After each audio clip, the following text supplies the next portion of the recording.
Hey friend, if you could go back and warn your past self before everything fell apart, what would you say? Would you tell her to run? Would you tell her to slow down?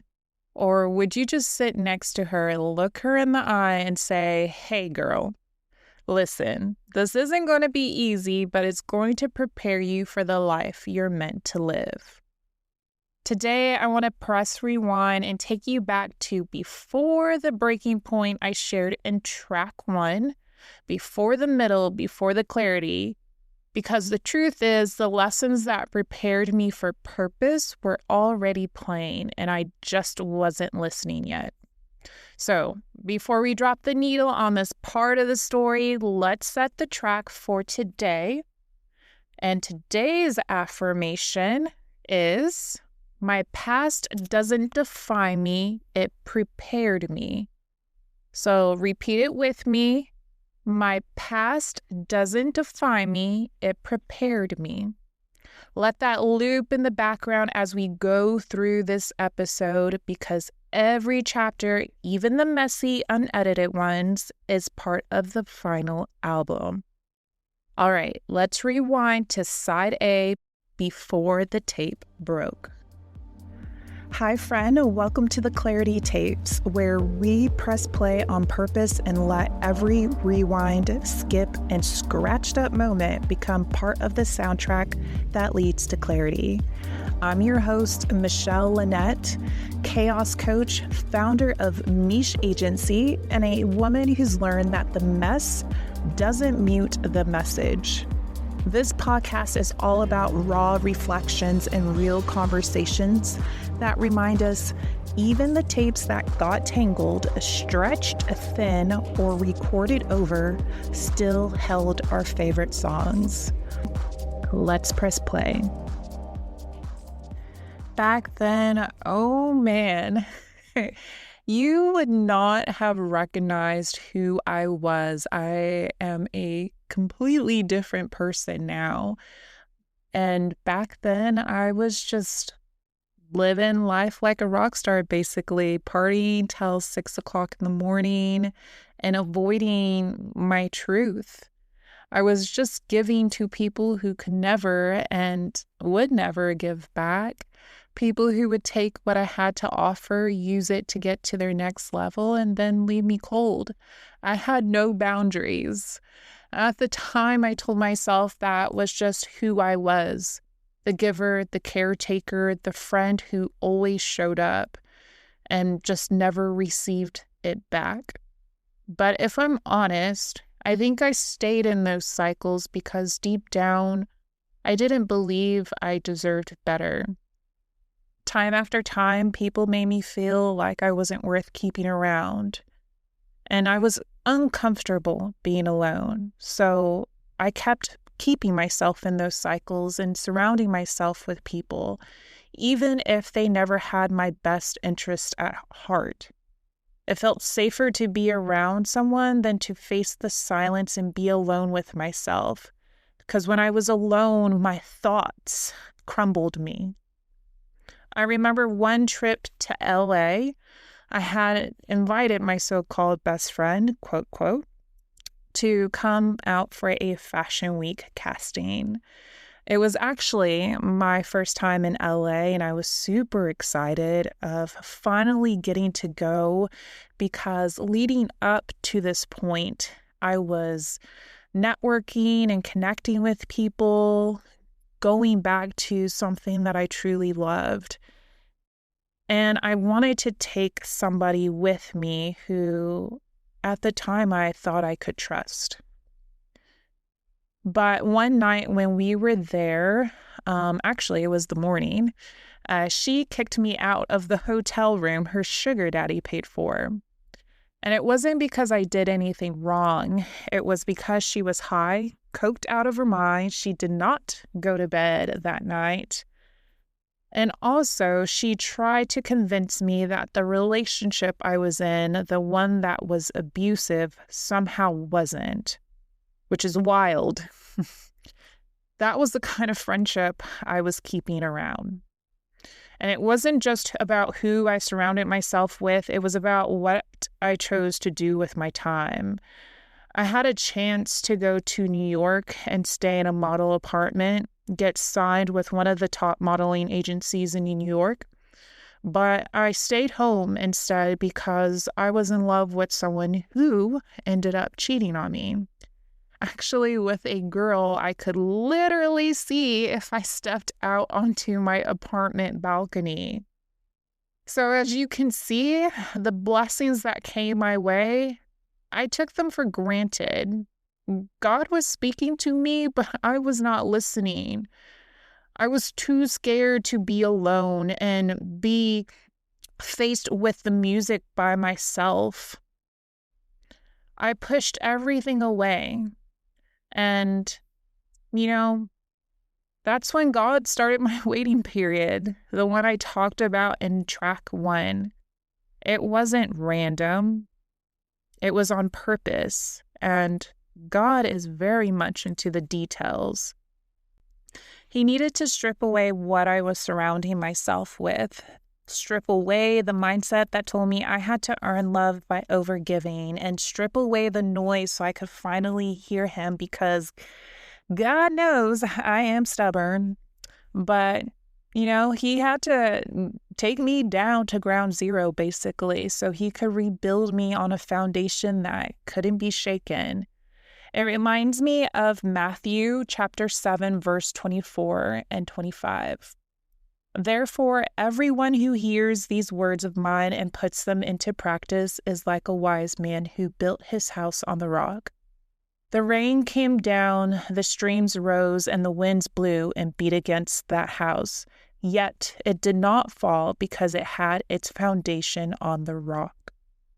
At that point in my life, I had been building on sand, quicksand, if we really want to talk about it, because I was sinking real fast. One strong wave, one heartbreak, one betrayal, and everything would crumble. God knew something drastic had to happen for me to finally stop and pay attention to him. So he definitely let the waves hit, not to destroy me, but to wash away everything that wasn't meant to stand. And in that stripping away, I learned some things I couldn't have learned any other way. Okay, so some of the lessons God has taught me. First lesson, what love truly means. God had to show me that love is patient, kind, and never self-seeking. It's not about losing yourself to keep someone else happy. His love builds and it doesn't break down. And you heard just a brief of my past relationships, how I viewed love back then. Anytime I reflect on this, my heart it feels so full to know that I now know what love truly means. And it feels so peaceful. And when you have come from love that isn't truly love, that broke you down, tore you up, and made you lose yourself, and when you finally know what God's love feels like, it's just, man, that just hits every single time. And this is a lesson that I am truly grateful for, which leads us into the second lesson God has taught me. And that is, God's no is still love. I've learned that when God closes a door, it's not punishment, it's protection. His no is often his way of guiding me toward a better yes I can't see yet. And truly believe that. And that leads into the third one. Patience is more than waiting. God has shown me that patience isn't just about sitting still. It's about trusting his timing without forcing my own. And that kind of patience produces perseverance, which leads us into my next lesson. Perseverance strengthens faith, Every storm I've walked through was shaping my endurance, making me stronger for the season I'm in now. And now leads into the last lesson. Trust is the foundation.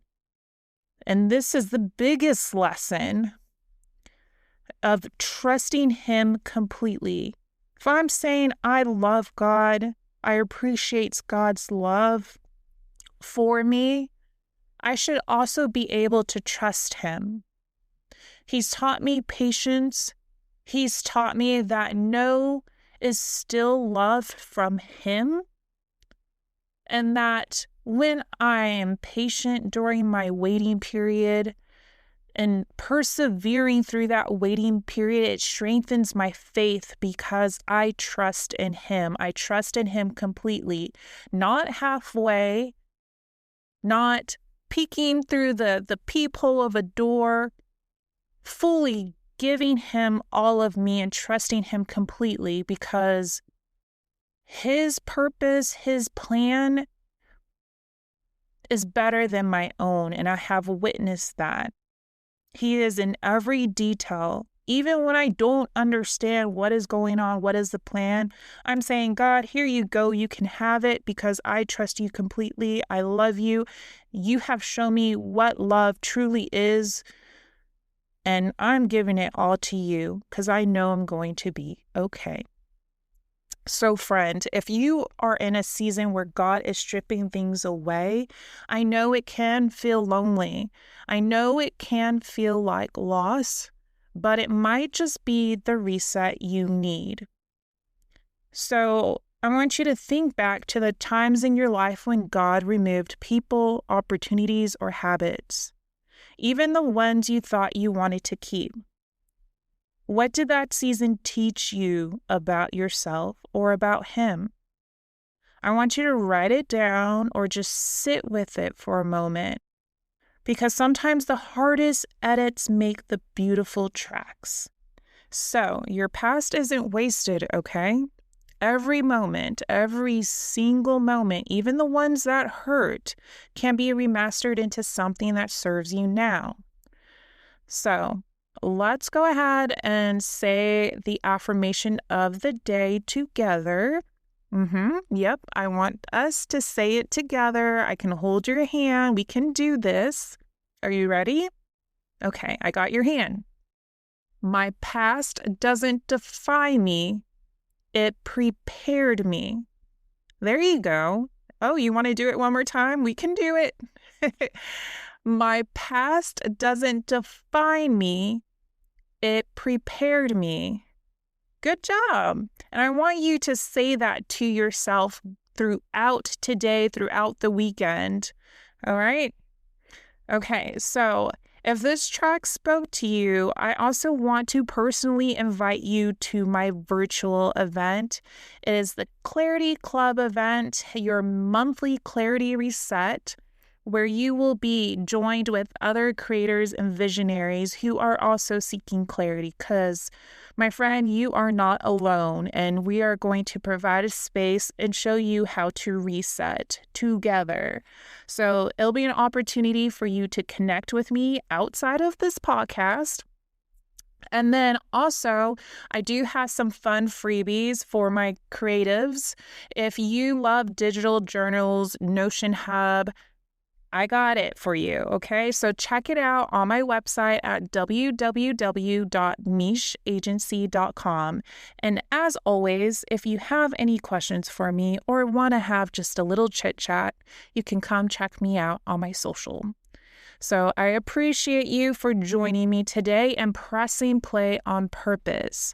I'll meet you here next week for the next track. Bye.